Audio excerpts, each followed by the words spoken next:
ఈ దినాన తండ్రి ఈ పోలకల్ గ్రామంలోనికి మమ్మల్ని నడిపించి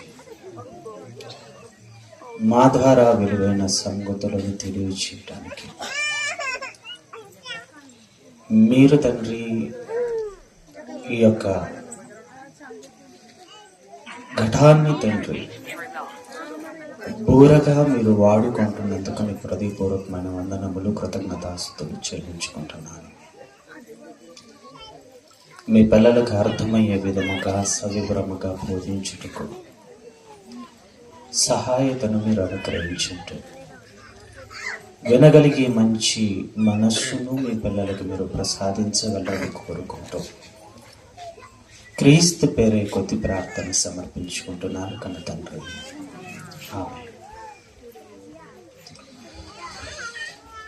ప్రేమైనటువంటి దేవుని పిల్లారా, చేరుకుడు వచ్చినటువంటి మీకు అందరికీ కూడా మన ప్రభువును పరిరక్షకుడు అయినటువంటి క్రీస్తు యేసు నామమున మీకు అందరికీ కూడా శుభములు వందనములు తెలియజేసుకుంటున్నాను. అలాగే సంఘ కాపరులు, అలాగే వేదిక మీద ఉన్నటువంటి దేవుని దాసులు అందరికీ కూడా నా హృదయపూర్వకమైన వందనాలు తెలియజేసుకుంటున్నాను. యావత్ ప్రపంచం ఈరోజు క్రిస్మస్ అనేది జరుపుకుంటున్నటువంటి విధి విధానాలు మనం ఆలోచన చేస్తే క్రీస్తు పుట్టినటువంటి ఆ దినాలలో అక్కడ ఉన్నటువంటి వారు ఎలా క్రీస్తు పుట్టాడు అన్నటువంటి వార్తను తెలియజేశారు. నేడున్నటువంటి క్రైస్తవ సమాజం క్రీస్తు పుట్టాడు అని ఏం చేస్తున్నారు అన్నది ఒకసారి మనం ఆలోచన చేయగలిగితే, ఆ రోజు క్రీస్తు పుట్టిన ఆ దినాలలో ఉన్న వాళ్ళు చేసినటువంటి కార్యాలు వేరు.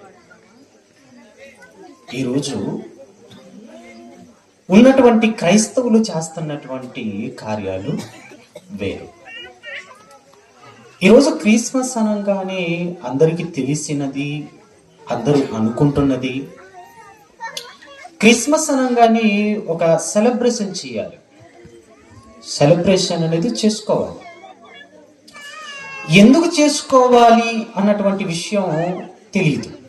అమ్మ పిల్లల్ని అల్లరి చేయకండి, దయచేసి పిల్లలు ఎవరిని అల్లరి చేయనీయకండి. కొన్ని నిమిషాలే జాగ్రత్తగా వినండి తల్లి, మీకు అర్థమయ్యే విధంగా చెప్పాలని ఆశపడుతున్నాను. కొన్ని విషయాలు జాగ్రత్తగా వినండి. ఈరోజు క్రిస్మస్ అనగానే మనం చేస్తున్నటువంటి హంగు హార్పాటాలు వేరు. ఈరోజు చూడండి, ఎప్పుడు సంవత్సరంలో ఎప్పుడు జరగనటువంటి వ్యాపారం ఎప్పుడు జరుగుతుంది అంటే ఒకే ఒక క్రిస్మస్ సందర్భంలో. మీరు చూడండి, ఆ క్యాండిల్స్ కానివ్వండి, లేకపోతే ఆ డెకరేషన్లు కానివ్వండి, లేకపోతే ఆ బట్టలు కానివ్వండి, లేకపోతే ఇవన్నీ మనం ఏవేవైతే చేస్తున్నామో వాటన్నిటి విషయాన్ని మనం ఆలోచించేస్తే సంవత్సరంలో జరిగినటువంటి వ్యాపారం కంటే ఈ క్రిస్మస్ సీజన్ లో జరిగినటువంటి వ్యాపారమే అధిక కోట్ల లాభాన్ని తెచ్చిపెడుతుందట. మీకు ఒక ఎగ్జాంపుల్ చెప్తా. క్యాండిల్ అనేది సంవత్సరంలో ఒకవేళ అమ్మితేనట, సంవత్సరం అంతా ఒకవేళ అమ్మితే క్యాండిల్స్ అన్ని, అందులో అమ్మినటువంటి వెల ఒకవేళ 100 రూపాయలు అనుకుంటే, ఈ డిసెంబర్ సీజన్ లో మాత్రం ఒకవేళ అమ్ముడుపోయేటువంటి ఈ క్యాండిల్స్ ఎంత అంటే ఇంచుమించు 1000 రూపాయల సమానం. అంటే ఈరోజు క్రిస్మస్ అనగానే వీటికి అలవాటు పడ్డారు. క్రీస్తు పుట్టినటువంటి ఆ దినాలలో ఏం చేశారు అన్నటువంటి విషయాన్ని మర్చిపోయారండి. మనకు యేసుక్రీస్తు జీవితాన్ని గురించి మనకు 4 సువార్తలు రాయబడ్డాయి. 4 సువార్తలు. మొదటిది మత్తయి సువార్త, మార్కు సువార్త, లూకా సువార్త, యోహాను సువార్త. ఈ 4 సువార్తలలో యేసు పుట్టినటువంటి ఆ సందర్భాన్ని, యేసు జన్మను కూర్చున్నటువంటి ఆ సందర్భాన్ని మాత్రం కేవలం 2 సువార్తికులు రాస్తారు. అందులో ఒకరు మత్తయి గారు, మరొకరు లూకా గారు. మీరు మార్కు సువార్త చూస్తే మార్కు సువార్తలో మనకు కనిపించదు యేసుక్రీస్తు బాల్యాన్ని గురించి, అంటే పుట్టుకను గురించి మనకు కనిపించదు. మరియ గర్భంలో నుంచి వచ్చిన ఆ పుట్టుక గురించి మనకు కనిపించదు. మీరు యోహాను సువార్త చూస్తే కూడా అక్కడ మనకు కనిపించదు. ఈ పుట్టుక సందర్భాన్ని గురించి రాయించినటువంటిది ఎవరయ్యా అంటే మత్తయి గారు రాశారు, అలాగే మార్కు గారు, లూకా గారు రాశారు. ఈ 2 మాత్రమే మనకు రాయిస్తున్నారు.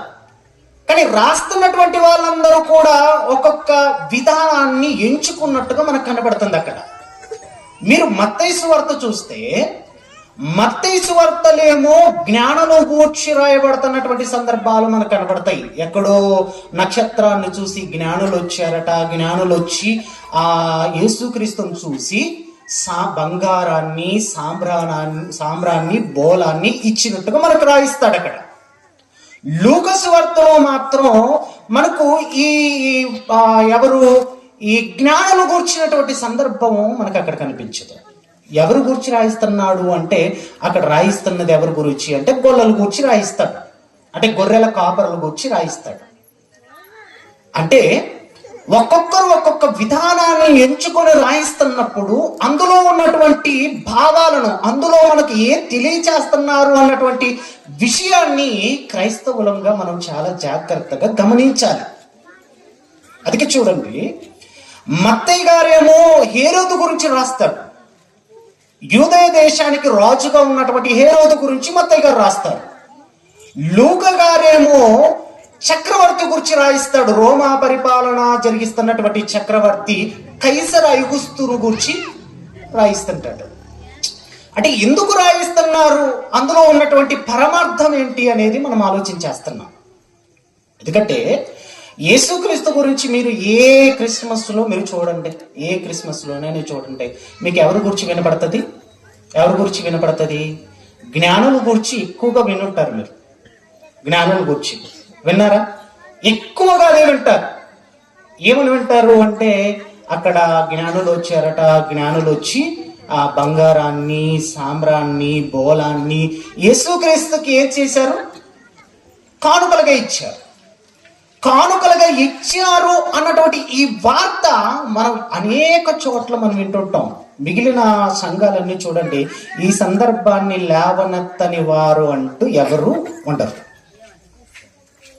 చాలా సందర్భాల్లో ఈ సందర్భాన్ని మనం వింటుంటున్నాం, ఎస్పెషల్లీ ఈ క్రిస్మస్ సీజన్లో.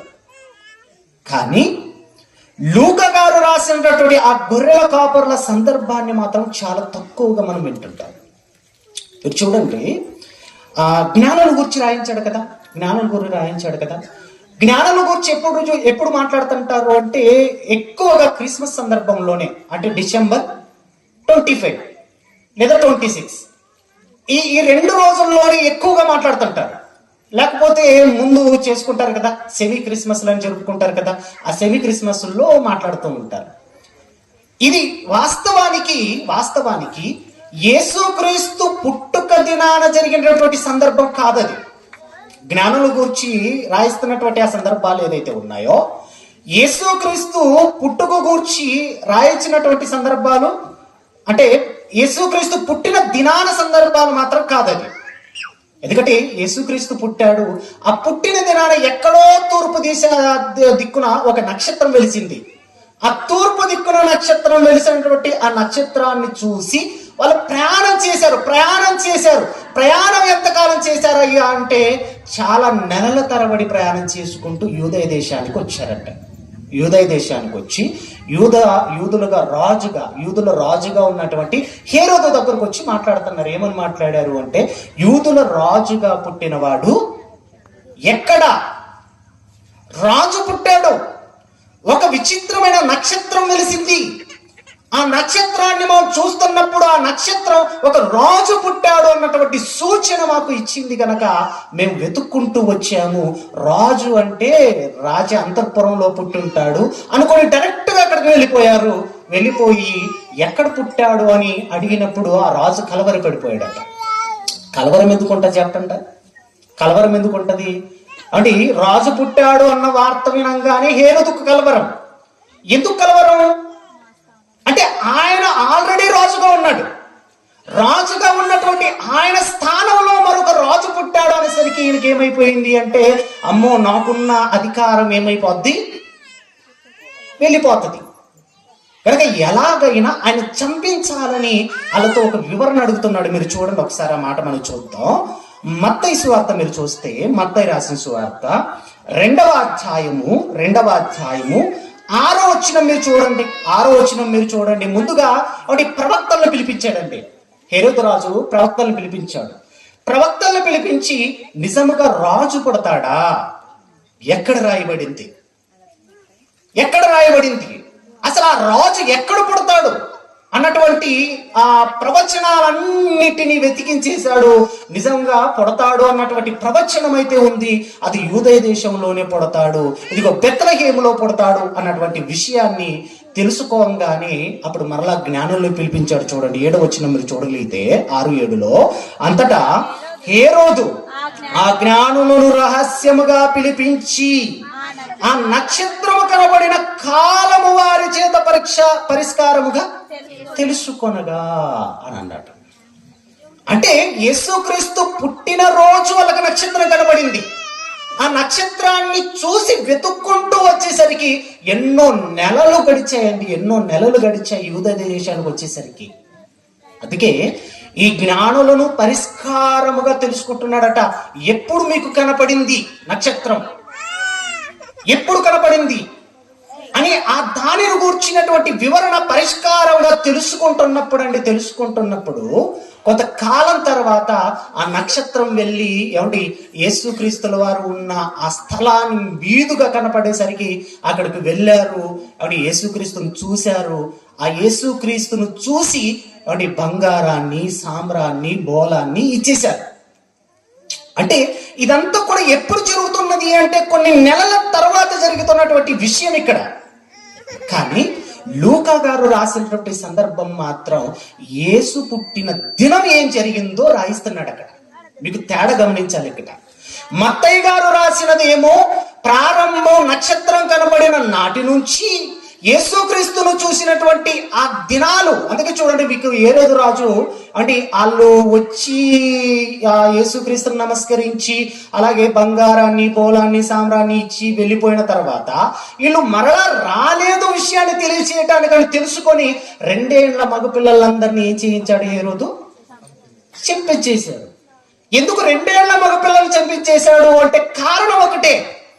అప్పటికి వాళ్ళు అతని దగ్గరకు వచ్చి ఆ నక్షత్రం కనబడిన కాలాన్ని పరిష్కారంగా తెలుసుకోవటం ఎంతకాలం అనిపించింది అంటే ఇంచుమించు 2 ఏళ్ళు అయి ఉంటది అని అనుకొని అప్పుడు 2 ఏళ్ల మగపిల్లలందరినీ ఏం చేయించాడు? చంపించేశాడు. కానీ లూకా గారు రాస్తున్నది మాత్రం ఆయన పుట్టిన దినాన జరిగినటువంటి సంగతులను మాత్రమే రాస్తున్నాడు లూకా గారు. ఆయన పుట్టిన దినం నుంచి 8వ దినం వరకు, ఆయన పుట్టిన దినం నుంచి 8వ దినం వరకు ఏం చేశారు అన్నటువంటి విషయాన్ని మాత్రం లూకా గారు రాస్తుంటారు.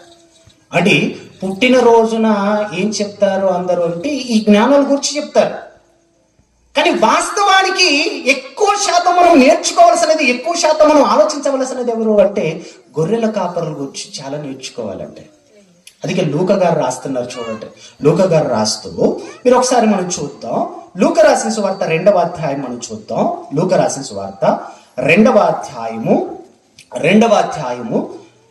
మొదటి వచనం మనం చూద్దాం. చూడండి, మొదటి వచనం నుంచి మనం చూడగలిగితే, ఆ దినములలో సర్వలోకమునకు ప్రజా సంఖ్య రాయవలనని కైసరు ఐగుస్తు వలన ఆజ్ఞాయును, ఇది కురేనియు సిరియా దేశమునకు అధిపతి ఉన్నప్పుడు జరిగిన మొదటి ప్రజా సంఖ్య అని అన్నాడు. చూడండి, అంటే దేవుడు ఒక రాజుని రేపాడు, ఒక రాజు ద్వారా తన కార్యాన్ని చూపిస్తున్నాడు, జరిగించుకోవాలనుకుంటున్నాడు. ఎందుకంటే ఆల్రెడీ ప్రవచనం ఒకటి ఉంది. ఏమని ప్రవచనం ఉంది?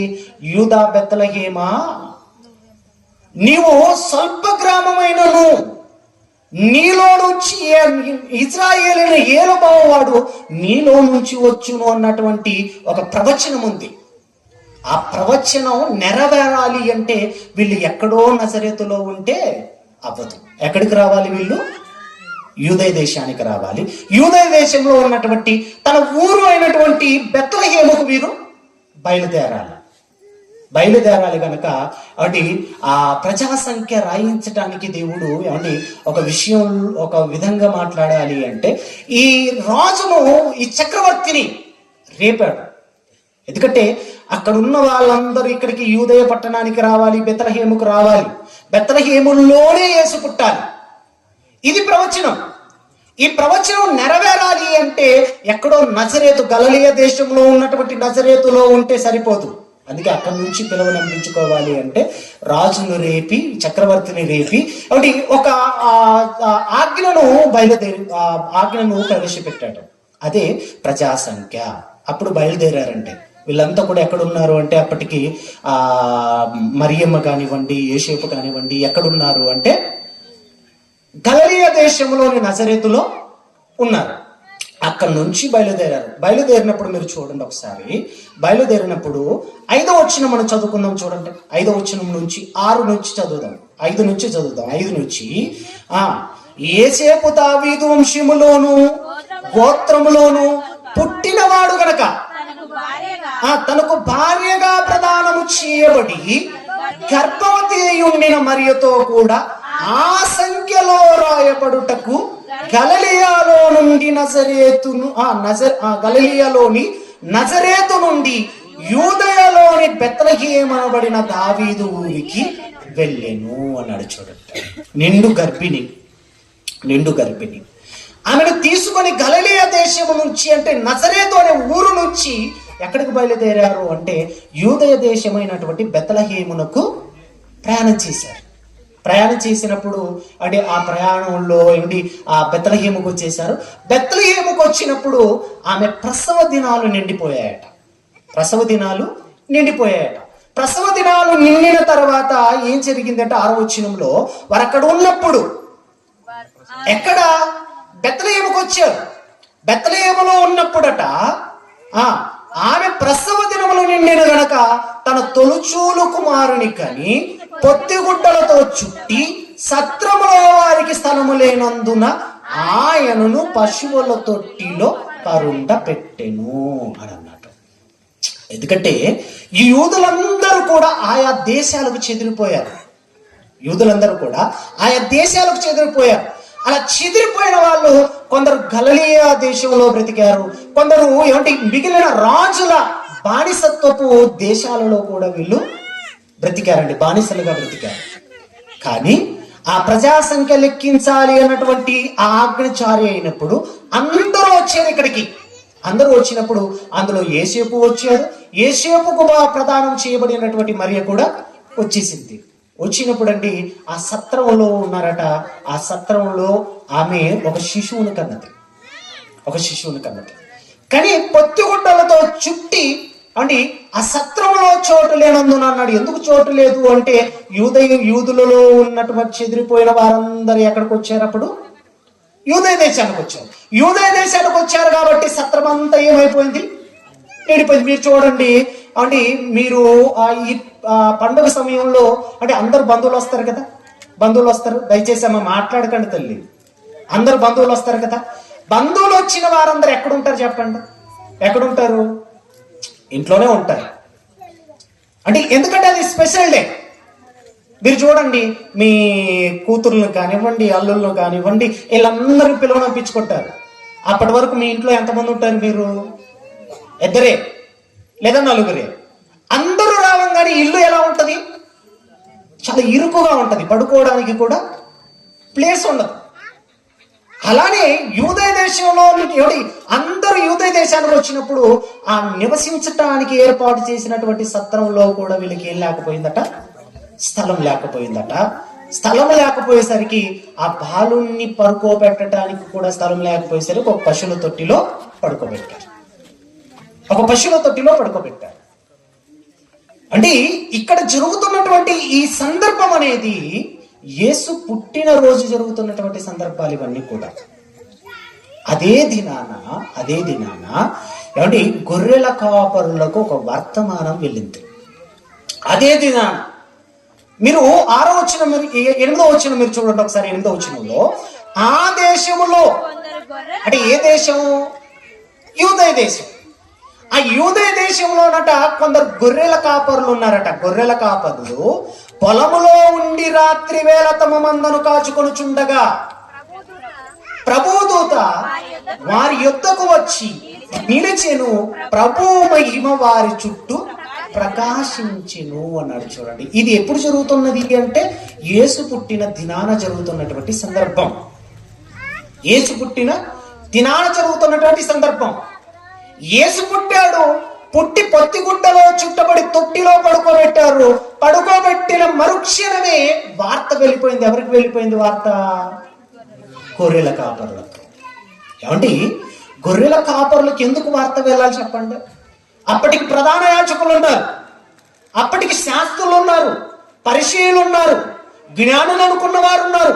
అందరూ ఉన్నా కూడా యేసు పుట్టాడు అన్న వార్త ఎవరికి చేరవేశాడు దేవుడు? ఎవరికి చేరవేశాడు? గొర్రెల కాపరులకంటే. ఎందుకు చేరవేయాలో తెలుసా? ఏమంటే ఈ గొర్రెల కాపరులు అనగానే సామాన్యులైన వారి వద్దకు కూడా యేసు పుట్టాడు అన్నటువంటి వార్తను ఏమంటే దేవుడు తెలియచేయటం అనేది చాలా ఆశ్చర్యకరమైనటువంటి విషయం. మీరు చూడండి, మత్తయిలో జ్ఞానుల గురించి రాయిస్తాడు. ఇక్కడ లూకా గారు వచ్చేసరికి జ్ఞానులే కాదయ్యా, యేసు పుట్టాడన్న వార్త ఎవరికి కూడా తెలియాలి? గొర్రెల కాపరులకు, సామాన్యులకు కూడా తెలియాలి. అంటే యేసు పుట్టాడు, యేసు వచ్చాడు అన్నటువంటి ఈ విషయం జ్ఞానుల దగ్గర నుంచి గొర్రెల కాపరుల, సామాన్యులైనటువంటి గొర్రెల కాపరులకు కూడా తెలియాలంటే తెలియాలి. ఎందుకంటే యేసుక్రీస్తు సామాన్యమైన ఆయన మాత్రం కాదు. సామాన్యమైన ఆయన కాదు. చాలా మంది చూడండి, అంటే కొందరు మాట్లాడుతుంటారంటే ఏమంటే నాస్తికులు, హేతువాదులు అన్న వాళ్ళు మాట్లాడుతుంటారు. అంటే మా దేవుళ్ళు ఎప్పటి చరిత్ర కలిగిన వారో తెలుసా? సుమారుగా 3000కు పైబడి చరిత్ర కలిగినటువంటి వారు మా దేవుళ్ళు అయితే, మీ దేవుడు ఎప్పటి వాడు? 2000 సంవత్సరాల క్రితం వచ్చిన వాడు అని అంటుంటారు. యేసుక్రీస్తు 2000 సంవత్సరాల క్రిందట పుట్టినవాడు కాదు. 2000 సంవత్సరాల క్రిందట పరలోకంలో నుంచి భూమి మీదకి వచ్చినవాడు. అంటే భూమి మీదకి రాకముందు యేసుక్రీస్తు వారు ఉన్నారంటే ఉన్నారు. ఆయన గూర్చి చూడండి, మీకు ఎందరు ప్రవక్తలు మీరు చూడండి, బైబిల్లో ఎందరు ప్రవక్తలు ప్రవచించారో, ప్రవచించిన ప్రవక్తలందరూ యేసుని గూర్చే ప్రవచించారు. మీరు ఎందరో ప్రవక్తలు చూడండి. యెషయా ప్రవక్త గురించి మాట్లాడాం కదా, యెషయా ప్రవక్త గురించి అని ఇంతవరకు అన్నగారు మీకు చూపించారు కదా. యెషయా గ్రంథం 9వ అధ్యాయం 6వ వచనంలో ఏలైనగా మనకు శిశువు పుట్టెను, కుమారుడు అనుగ్రహింపబడెను, ఆయన భుజముల మీద రాజ్యభారం ఉండు అన్నాడు. ఎందుకు ఈ ప్రవచనాన్ని ప్రకటిస్తున్నాడు అంటే, ఇదిగో ఒక రాజు రాబోతున్నాడు, ఒక రక్షకుడు రాబోతున్నాడు. ఆ రక్షకుడు ఏం చేస్తాడు అన్నది 7వ వచనంలో మాట్లాడాడు. చూడండి ఒకసారి 7వ వచనం మీరు చూడండి. 9వ అధ్యాయం 7వ వచనం మీరు చూస్తే, యెషయా గ్రంథం 9వ అధ్యాయం 7వ వచనం మీరు చదువుతారుగా. 9వ అధ్యాయం 7వ వచనం మీరు చూస్తే, 7వ వచనంలో యెషయా గ్రంథం 9వ అధ్యాయం 7వ వచనం, ఇది మొదలుకొని మీకు పై మాట మీరు చూడండి. పై మాట 6వ వచనంలో ఏదైనాగా మనకు శిశువు పుట్టెను అన్నాడు కదా. ఇది ప్రవచనం. ఎందుకంటే పుడుతున్నాడు, ఒక శిశువు రాబోతున్నాడు, ఒక శిశువు వస్తాడు. ఆయన భుజాల మీద రాజ్యభారం ఉంటది. ఆయన నిత్యుడగు తండ్రి అని ఆయన పేరు కట్టబడుతుంది. ఆయన సమాధానకర్తయగు అధిపతి అని మాట్లాడుతున్నాడు. 7వ వచనంలో మాట్లాడాడు. చూడండి 7వ వచనంలో ఏం మాట్లాడాడు అంటే, 7వ వచనంలో ఇది మొదలుకొని మితి లేకుండా దానికి వృద్ధియు క్షేమమును కలుగునట్లు సర్వకాలము దావీదు సింహాసనమును రాజ్యమును నియమించును. న్యాయము వలన నీతి వలన రాజ్యమును స్థిరపరుచుటకు అతడు సింహాసనాసీనుడై రాజ్యపాలన చేయును అన్నాడు. చూడండి, ఒక శిశువు పుడతాడు కదా, ఆ శిశువు ఏం చేస్తాడట? రాజ్యాన్ని పాలిస్తాడు, రాజ్యపాలన చేస్తాడు. ఎవరు గురించి మాట్లాడుతున్నాడు ఇక్కడ? మనం నమ్మినటువంటి యేసుక్రీస్తు గురించి. ప్రవక్తలందరూ ప్రవచించారు. మోషే ప్రవచించాడు. ఏమని ప్రవచించాడు చెప్పండి? మోషే, ఇదిగో నా వంటి ఒక ప్రవక్త మీలో నుంచి వచ్చును అన్నాడు. అంటే ఒక అతను వస్తాడు, ఆయన మాట మీరు వినాలి. ఒక అతను వస్తాడు, అతను రాజ్యపాలన చేస్తాడు అన్నటువంటి ఈ విషయం ఏదైతే ఉందో, ఇది ఎప్పటి నుంచి ప్రవచనం ఉందో తెలుసా? యేసుక్రీస్తు గురించి. ఏమండి, జగత్తుకు పునాది వేయబడక మునుపే దేవుడు యేసుక్రీస్తుని నియమించాడట. భూమి మీదికి వెళ్ళాలి, రాజ్యాన్ని స్థాపించాలి, రాజుగానే ఉండాలి, అందరినీ ఏలాలి. అందుకే మీరు చూడండి, అబ్రహాము గారికి ఒక ప్రవచనం చెప్తాడండి. ఏమండి, అబ్రహాం గారు అనగానే ఎవరు చెప్పండి? అబ్రహాం గారు అనగానే విశ్వాసులకు తండ్రి. ఆయనకు ఒక విషయాన్ని దేవుడు తెలియజేస్తాడు. ఏమని తెలియజేస్తాడు మీరు చూడండి. అక్కడ మీరు ఒకసారి ఆదికాండం 12వ అధ్యాయం 3వ వచనం మీరు చూడండి. ఆదికాండము 12వ అధ్యాయము 3వ వచనం మీరు చదవగలిగితే, నిన్ను ఆశీర్వదించు వారిని ఆశీర్వదించేస్తాను. అబ్రహాం, నువ్వు భయపడకయ్యా. ఇదిగో నువ్వు దేశాన్ని విడిచిపెట్టేస్తున్నావు, నీ బంధువులు విడిచిపెట్టేస్తున్నావు, నీకు కలిగిన సమస్తాన్ని కూడా, అన్నిటినీ, నీ దేశాన్ని, నీ బంధువులను, నీ ఇంటిని అన్నిటిని వదులుకొని వస్తున్నావు కనుక నీకేంటో తెలుసా? నువ్వు భయపడుకో. నిన్ను ఎవరైతే ఆశీర్వదిస్తారో నేను వారిని ఆశీర్వదిస్తాను, ఎవరైతే నేను దూషిస్తారో వాళ్ళని నేను శపించేస్తానని చెబుతూ ఒక మాట మాట్లాడాడు. చూడండి, చక్కటి మాట మాట్లాడాడు. అక్కడ ఏం మాట్లాడాడు? భవిష్యత్ కాలంలో ఆయన చేస్తున్నటువంటి ఆ రాజ్య పాలన గురించి మాట్లాడాడు. అక్కడ ఏమని మాట్లాడాడు చూడండి ఒకసారి.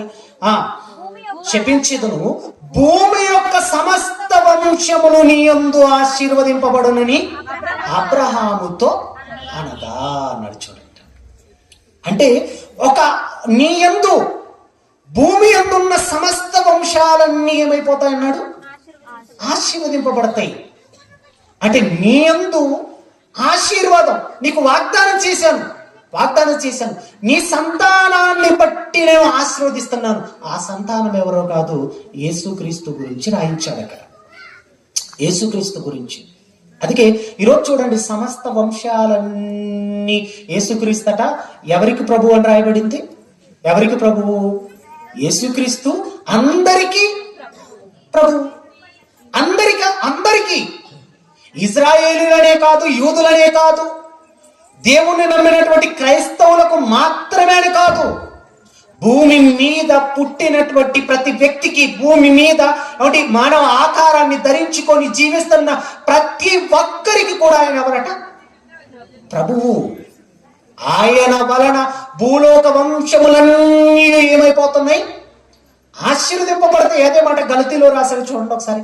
గలతీలకు రాసిన పత్రిక 3వ అధ్యాయం 17వ వచనం మీరు చూస్తే, గలతీలకు రాసిన పత్రిక 3వ అధ్యాయం 17వ వచనం మీరు చదవండి ఒకసారి. 3వ అధ్యాయం 17వ వచనంలో, గలతీలకు రాసిన పత్రిక 3వ అధ్యాయం 16వ వచనం మీరు చదవండి. 16వ వచనంలో అబ్రహామునకు, 16వ వచనంలో, అబ్రహామునకును అతని సంతానమునకును వాగ్దానములు చేయబడ్డాయి. అబ్రహాము గారికి వాగ్దానం చేశాడు కదా, నీకు కానాను దేశాన్ని ఇచ్చేస్తానని వాగ్దానం చేశాడు. అలాగే అబ్రహాము గారికి ఒక వాగ్దానం చేశాడు, నిన్ను బట్టి భూమి మీద ఉన్న సమస్త వంశములన్నిటిని కూడా నేను ఆశీర్వదిస్తాను అన్నటువంటి ఈ వాగ్దానం అబ్రహాము గారికి చేశాడు. ఆ వాగ్దానం చేసినటువంటి ఆ కుమారుడు, ఆ వాగ్దానం చేసినటువంటి ఆ సంతానం ఎవరో ఇక్కడ పౌలు గారు రాయిస్తున్నారు. చూడండి ఒకసారి మీరు చూడండి అన్నమాట. అబ్రహాము గారికి వాగ్దానములు చేయబడిను, ఆయన అనేకులను గూర్చి అన్నట్టు సంతానములకును అని చెప్పక. ఎందుకంటే అబ్రహాము గారికి ఎంతమంది సంతానం ఉన్నారు చెప్పండి? ఎంతమంది సంతానం ఉన్నారు అబ్రహాము గారికి? ఏమంటే హాగరుకు పుట్టిన సంతానం ఉంది. ఎవరైనా? ఇస్మాయేల్.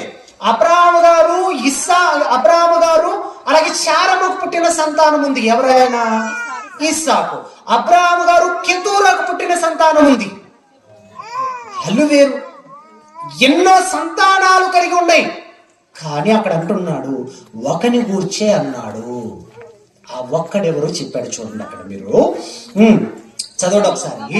ఆయన అనేకులను గూర్చి అన్నట్టు సంతానములకును అని చెప్పక ఒకని గూర్చి అన్నట్టు నీ సంతానములకు నేను ఆ సంతానము క్రీస్తు అన్నాడు. చూడండి, అంటే అబ్రహాము గారి దగ్గర వాగ్దానం చేసినది, అబ్రహాము గారి దగ్గర దేవుడు చెప్పినది ఎవరి గురించి చెప్పాడు అంటే, ఇదిగో ఒక ఆయన వస్తున్నాడు, ఒక సంతానం నీకు ఇస్తున్నాను, ఆ సంతానమును బట్టి భూలోకములో ఉన్న సమస్త వంశములన్నీ ఏం చేస్తాను, నేను ఆశీర్వదిస్తాను అని అన్నాడు. చూడండి, అంటే యేసుక్రీస్తు గురించి ఎప్పటి నుంచి రాయబడింది? యేసుక్రీస్తు వస్తాడు అన్నటువంటి సంగతిని, యేసుక్రీస్తు రాజ్యాన్ని స్థాపిస్తాడు, ఆయన వల్ల భూలోక వంశములన్నీ ఆశీర్వదింపబడతాయి అన్నటువంటి ఈ విషయాన్ని ఎప్పటి నుంచి దేవుడు తెలియచేస్తున్నాడు అంటే, ఇదిగో అబ్రహాము గారి దగ్గర నుంచి తెలియచేస్తూనే ఉన్నాడండి. అబ్రహాము గారు, అలాగే మోషే గారు, ఎందరో ప్రవక్తలు ప్రవచించారు. ఆ ప్రవక్తలందరి నోట ఎవరి మాట ఉంటుందో తెలుసా? ఇదిగో యేసుక్రీస్తు గురించి, యేసుక్రీస్తు గురించి, ఆయన గురించి రాయిస్తుంటాడు, ఆయన గురించి చెబుతుంటాడు. అందుకే ఈ సర్వ సృష్టికి ఆధార సంభూతుడు ఎవరో తెలుసా? యేసుక్రీస్తు. ఈ సృష్టికి మూలం ఎవరో తెలుసా? యేసుక్రీస్తు. ఆయన 2000 సంవత్సరాల క్రిందట పుట్టినవాడు కాదు. 2000 సంవత్సరాల కంటే ముందు, జగత్తు పునాది వేయబడక ముందే ఉన్న ఆయన గురించి ఎంతో ప్రవక్తలు ప్రవచించారు, రాజులు, అంటే అందరూ కూడా ఆయన గురించి తెలియచేస్తూనే వస్తున్నారండి. ఆయన ఏదో నిన్నమన్న పుట్టాడు అనుకుంటే చాలా పొరపాటు మీరందరూ. అందుకే చూడండి, అంటే ఆయన పుట్టాడని ఏం చేస్తుంటారో తెలుసా? చర్చీల ముందు ఒక సెట్ వేస్తారు. చూడండి, ఒక సెట్ వేసి ఏం చేస్తుంటారు, ఒక చిన్న ఒక గుడిసెల వేసేసి అందులో ఒక తొట్టి పెట్టేస్తారు. తొట్టిలో ఒక చిన్న బాలుని పెట్టేస్తారు. 2000 సంవత్సరాల క్రితం పుట్టిన ఆయన ఇంకా బాలుడుగానే ఉన్నాడా? పెరగలేదా? నీ కొడుకు సంవత్సరం కిందట పుట్టాడు, అంతే ఉన్నాడా? పెరిగాడా?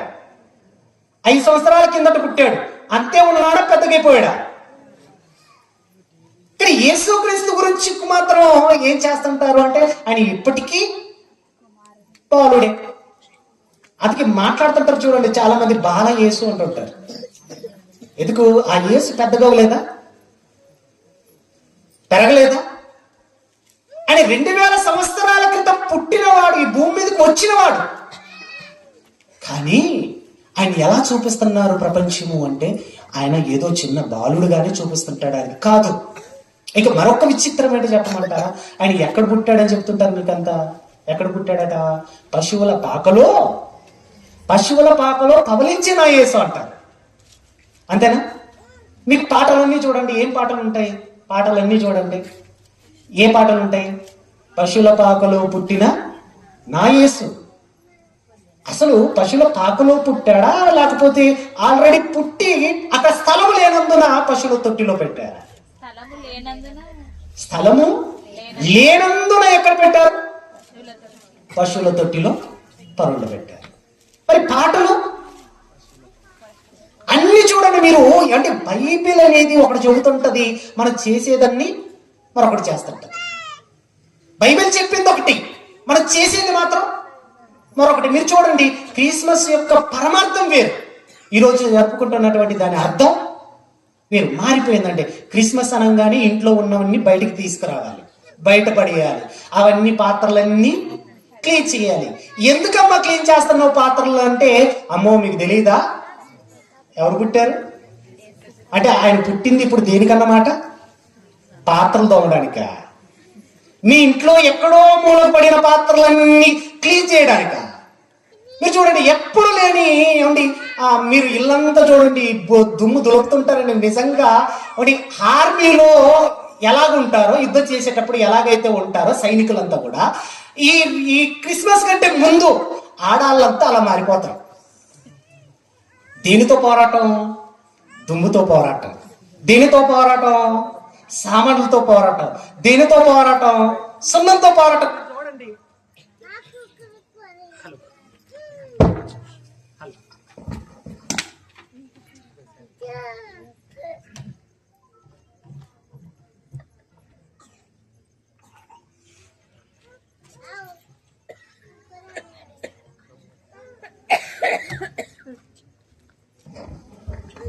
హలో, దేనితో పోరాడుతుంటారు చూడండి. మీరు నిజంగా చూడండి, ఇప్పుడు మీరున్నారు కదా, మీరు 2 రోజుల కిందట ఎలా ఉన్నారో ఊహించుకోండి ఒకసారి. ఎలాగో ఉన్నారా? ఇప్పుడు కొత్త బట్టలు, అప్పుడు పాత బట్టలు, అంతేనా? ఇప్పుడు కొత్త బట్టలు, ఇప్పుడు అసలు మీకు తల చెరిగిపోయి ఉండదు, చక్కగా దువ్వెని పెట్టి దూకొని వచ్చేసి కూర్చుంటారు. అప్పుడు అసలు మనిషిని గుర్తుపట్టాలంటే కాసేపు ఆగాలి. ఈమె ఆమెనా, వేరొక ఆమెనా? అంతేనా?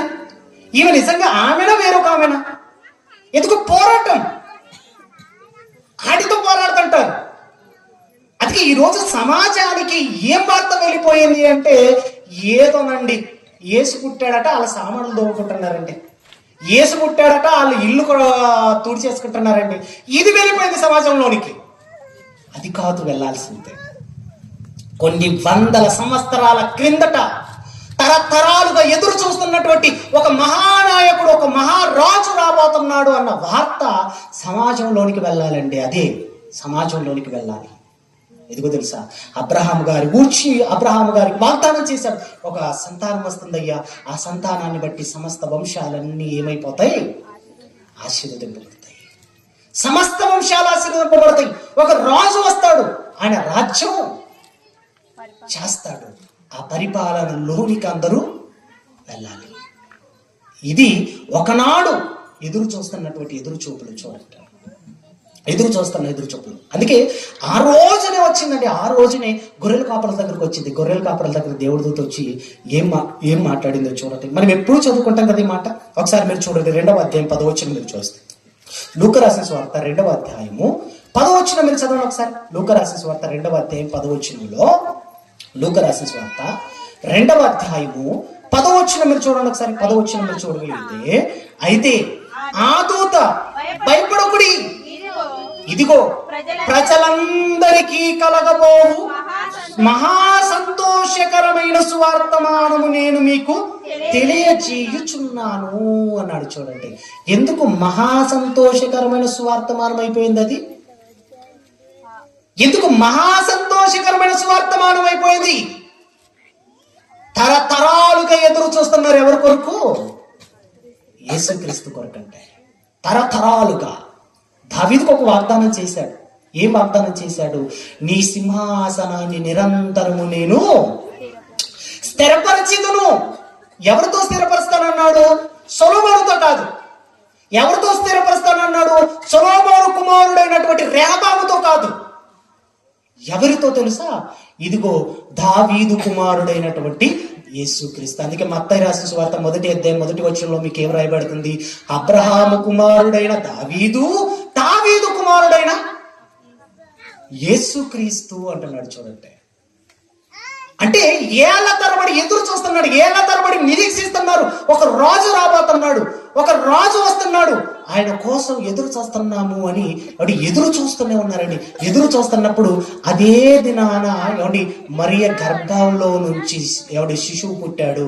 ఆ శిశువును గురించినటువంటి వర్తమానం దేవదూతలు ఎవరికి తెలియచేస్తున్నారు? గొర్రెల కాపరులకి. అందుకే మాట అన్నాడు. ఏమన్నాడు తెలుసా? మహా సంతోషకరమైన స్వార్థమానం. ఇది ఎంత సంతోషమో తెలుసా? ఏళ్ల తరబడి ఎదురు చూస్తున్నారండి, ఏళ్ల తరబడి ఎదురు చూస్తున్నారు. మీరు చూడండి, నిజంగానండి మీకు ఎన్ని తరాలుగా ఎదురు చూశారు అంటేనండి, మీకు మలాకీ గ్రంథం వరకు దేవుడు ఎందరో ప్రవక్తలు పంపించేశాడు. మలాకీ గ్రంథం వరకు ప్రవక్తలు పంపించేశాడు, న్యాయాధిపతులను పెట్టేశాడు, రాజులు ఏమి చేశాడు. ఎన్ని చేసినా కూడా అంటే మలాకీ గ్రంథం తర్వాత ఏ ప్రవక్తను దేవుడు పంపించలేదంటే, ఏ రాజును దేవుడు పంపించలేదు, ఏ న్యాయాధిపతిని దేవుడు నియమించలేదు. మీరు చూడండి, మలాకీ గ్రంథానికి మత్తయి సువార్తకు మధ్య ఒక వైట్ పేపర్ మనకు కనబడుతుంది. ఆ వైట్ పేపర్ అర్థం ఏంటో తెలుసా? ఆ మలాకీ గ్రంథానికి మత్తయి సువార్తకు మధ్య ఇంచుమించు 400 సంవత్సరాలు. అందుకే ఆ కాలాన్ని ఏమన్నారు అంటే నిశ్శబ్ద కాలము అన్నాడు. దేవుడు మాట్లాడలేదు. ప్రవక్తల ద్వారా మాట్లాడలేదు, న్యాయాధిపతుల ద్వారా మాట్లాడలేదు, రాజుల ద్వారా మాట్లాడలేదు, ఎవ్వరి ద్వారా మాట్లాడకుండా సైలెంట్ అయిపోయాడు దేవుడు. సైలెంట్ అయిపోయాడు. అందుకే ఇజ్రాయేలీలందరూ మగ్గిపోయారు. మీరు చూడండి, దేవుని మాటకు చాలా మంది దూరంగా ఉంటారు. చూడండి, దేవుని మాటకు చాలా మంది దూరంగా ఉంటారు. దేవుని మాటకు దూరం ఉండిపోయేసరికి ఇజ్రాయేలీల పరిస్థితి ఎలా మారిపోయింది అంటే వాళ్ళకి ఆదరణ లేదు. వాళ్ళ జీవితాలన్నీ కూడా మగ్గిపోతున్నాయి. వాళ్ళ జీవితాలన్నీ కూడా పాడైపోతున్నాయి. 400 సంవత్సరాలు దేవుడు ఎవరిని పంపించకుండా సైలెంట్గా ఉండిపోయాడండి. సైలెంట్గా ఉండిపోయిన తరువాత ఒక రాజు వచ్చాడు. ఆ రాజే యేసుక్రీస్తు వారు. అప్పుడు ఎంత ఆనందం ఉంటుంది చెప్పండి వాళ్ళకు. మనం వాళ్ళ ప్లేస్లోనికి వెళ్ళి ఆలోచిస్తున్నాం. 100 సంవత్సరాల నుంచి ఎదురు చూస్తున్న రాజు పుట్టాడు అనుకున్నప్పుడు ఎంత సంతోషం ఉంటుంది వాళ్ళకు, ఎంత సంతోషం ఉంటుంది. మీకు చూడండి, ఒక 20 ఏళ్లకు మీకు కొడుకు పుట్టాడు అనుకోండి, ఎలా ఉంటుంది మీకు? 20 ఏళ్లకు పెళ్ళైపోయింది, పిల్లలు కాలేదు. పిల్లలు కాకపోయేసరికి సంవత్సరం చూశారు, 2 సంవత్సరాలు, 3 సంవత్సరాలు, 4 సంవత్సరాలు, అలా 20 సంవత్సరాలు గడిచిపోయింది. 20 సంవత్సరాల తర్వాత గర్భం దాల్చేసాం. అప్పుడు ఎలా ఉంటుంది చెప్పండి, ఎంత సంతోషం ఉంటుంది మనిషికి. యేసుక్రీస్తు రాక కొరకు కూడా ఏళ్ల తరబడి ఎదురు చూశారంటే, 100,000 సంవత్సరాల నుంచి ఎదురు చూశారు. తరతరాలుగా ఎదురు చూస్తున్నారు. క్రీస్తు రాబోతున్నాడు, వస్తున్నాడు. ఇదిగో పుట్టేశాడు. అదే వర్తమానాన్ని ఎవరికి తెలియచేస్తున్నాడు అంటే గొర్రెల కాపరులకు దేవదూతలు తెలియచేస్తున్నదే. ఆ మాట మాట్లాడాడు. అక్కడ ఏమన్నాడు తెలుసా? ఇదిగో మహా సంతోషకరమైన స్వార్థమానము మీకు తెలియజేయుచున్నాను. దావీదు పట్టణమందు నేడు రక్షకుడు మీ కొరకు పుట్టి ఉన్నాడు. ఈయన ప్రభువైన క్రీస్తు. దానికిదే మీ కానవాలు. ఒక శిశువు పొత్తి గుడ్డతో చుట్టబడి ఒక తొట్టిలో పండుకొని ఉండటం మీరు చూచెదరని వారితో చెప్పాను అన్నాడు. చూడండి, ఒక రాజు పుట్టాడయ్యా. ఈయనే ప్రభువైన క్రీస్తు అనగా అభిషిక్తుడు అంటే రాజు. క్రీస్తు అనగా అభిషిక్తుడు, రాజు. ఆయన ఎవరో తెలుసా? మెస్సయ్య. ఆ మెస్సయ్య కోసం ఎదురు చూశారు. ఆయన ఎవరూ కాదు, ఈయనే. గొర్రెల కాపరులంతా వెళ్ళిపోయారు. రాత్రి కాచుకుంటున్నారు కదా, గొర్రెలన్నిటినీ కాచుకుంటున్నారు. మరి ఇంటి దగ్గర అయితే గొర్రెల దొడ్డు ఉంటుంది. బయట కాస్తున్నప్పుడు ఏముంటుంది చెప్పండి? బయట కాస్తున్నప్పుడు ఆ ఇల్లే కాయాలి, అందుకే కాస్తున్నారట. ఈ వర్తమానం ఎప్పుడైతే విన్నారో విన్న వెంటనే ఏం చేశారో మీరు చూడండి. 15వ వచనం చదువుకుందాం. చూడండి, 15వ వచనంలో, ఆ దూతలు తమ యొద్ద నుండి పరలోకమునకు వెళ్ళిన తర్వాత ఆ గొర్రెల కాపరులు జరిగిన ఈ కార్యమును ప్రభువు మనకు తెలియజేసి ఉన్నాడు. మనము బెత్లెహేము వరకు వెళ్ళి చూద్దాము రండి అని ఒకడితో ఒకడు చెప్పుకొనిరి. అంటే ఎప్పుడైతే ఆ వర్తమానం తెలుసుకున్నారో, ఆ స్వార్థమానం ఎప్పుడైతే దేవదూతలు తెలియజేసిన వెంటనే ఏం మాట్లాడుకుంటున్నారట? ఇదిగో త్వరగా వెళ్దాం పదండి, రాజు పుట్టాడు, త్వరగా వెళ్దాం పదండి. మనం ఎంతో కాలం నుంచి నిరీక్షిస్తున్న, ఎంతో కాలం నుంచి ఎదురు చూస్తున్నటువంటి మెస్సయ్య పుట్టాడు, ఆయన చూడటానికి వెళ్దాం పదండి అని ఏం చేస్తున్నారట? ఒకరితో ఒకరు మాట్లాడుకుంటున్నారట. మరి గొర్రెల సంగతి ఏంటి? గొర్రెలు కాచుకుంటున్నారు కదా, గొర్రెల సంగతి ఏంటి? అది వదిలేశారంటే ఆ సంతోషకరమైన వార్త వినంగానే ఏది జ్ఞాపకం రాలేదు. ఏది కూడా దానికంటే గొప్ప వార్త అని మాత్రం, దానికంటే గొప్పది అని మాత్రం గొర్రెల కాపరులు ఏ దాని గురించి ఆలోచించలేదండి. అప్పటి వరకు గొర్రెలు కాచుకుంటున్న వాళ్ళు ఆ వార్త వినంగానే ఆ కాచుకుంటున్న గొర్రెలు కూడా ఏం చేశారు? విడిచిపెట్టేశారట. మీరు చూడండి, యేసు పుట్టాడు, విన్నారు కదా, యేసు పుట్టాడు. ఈరోజు ఏదట? December 25. ఎవరి జన్మదినం అని మాట్లాడుకుంటున్నారు? యేసుక్రీస్తు జన్మదినం. మరి యేసు పుట్టాడన్న వార్త మీకు తెలిసింది. క్రిస్మస్ 25 అనగా December 25 అనగానే మీకు ఏం అర్థమైపోయింది? యేసు పుట్టాడు. మరి దేన్ని విడిచిపెట్టారు మీరు? చెప్పండి. ఉదయం అనేది మీ ఇంటిని వదిలి ఆలయంలోకి రావటానికి కూడా అవదు. ఉదయం అంటే వాళ్ళకు మనకు మధ్య తేడా మీరు చూడండి. యేసు పుట్టాడన్న వార్త వినంగానే గొర్రెలు విడిచిపెట్టారు. యేసు పుట్టాడన్న వార్త వినంగానే చూడటానికి వెళ్ళిపోతున్నారు. గొర్రెలను కూడా విడిచిపెట్టి వెళ్ళిపోతున్నారు. అంటే వాళ్ళ త్యాగం మీరు చూడండి, వాళ్ళ త్యాగం. అందుకే ఇక్కడ మాట్లాడుతున్నాడండి 15వ వచనంలో. 16 మీరు చదవండి. 16వ వచనంలో, త్వరగా వెళ్ళి మరియను యేసేపును తొట్టిలో పడుకొని ఉన్న శిశువును చూచిరి. ఏం చేస్తున్నారట? త్వరగా వెళ్ళిపోయారట. చూడండి, ఆ వార్త విన్నారో లేదో వెళ్ళిపోతున్నారు. వెళ్ళిపోయి ఆ తొట్టిలో పడుకొని ఉన్న శిశువును చూస్తున్నారట. ఆ శిశువును చూస్తున్నారట. ఈ రోజు చూడండి, ప్రపంచవ్యాప్తంగా ఏమండి క్రిస్మస్ జరుపుకుంటున్న వాళ్ళంతా కూడా దేన్ని వదిలేయరు. అంటే యేసు పుట్టింది దేనికి పుట్టాడట? పాపులను రక్షించుటకు క్రీస్తు యేసు లోకంలోనికి వచ్చింది. మరి ఆయన పుట్టాడన్న వార్త తెలిసిన తర్వాత ఒకటి పాపాన్ని ఎవరైనా వదులుతున్నారా? పాపాన్ని ఎవరైనా వదిలేస్తున్నారా? ఎవరు వదులుతారండి పాపాన్ని? వదిలేస్తున్నారు చెప్పండి. గొర్రెల కాపర్ల వార్త వినంగానే గొర్రెలు విడిచిపెట్టేశారు.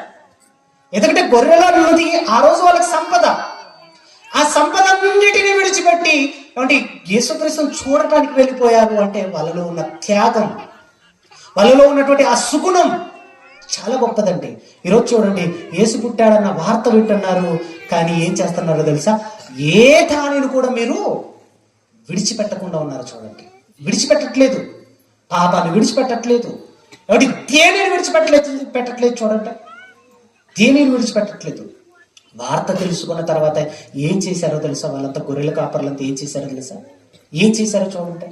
ఏం చేశారో ఏమండి 17వ వచనం మనం చదువుతాం. 17వ వచనంలో, వారు చూసి ఆ శిశువు గురించి తమతో చెప్పబడిన మాటలు ఏం చేశారట? ప్రచురం. ఎవరి గురించి చెప్పారు? చెప్పండి. యేసుక్రీస్తు గురించి, ఆ పుట్టిన బాలుని గురించి, ఆ శిశువుని గురించి ఏం చేస్తున్నారట గొర్రెల కాపర్లు? తమతో చెప్పబడిన మాటలన్నీ, ఇదిగో ప్రభువైన క్రీస్తు పుట్టాడు, ఇదే మీకు ఆనవాలు, ఆయనే మెస్సయ్య, ఆయనే క్రీస్తు, ఆయనే రక్షకుడు అన్న వార్త ఏం చేస్తున్నారట? అందరికీ తెలియచేస్తున్నారట. ఏ వార్తను? ఆ శిశువును చూడంగానే వాళ్ళు ఏం చేస్తున్నారట? ప్రచురం చేస్తున్నారట.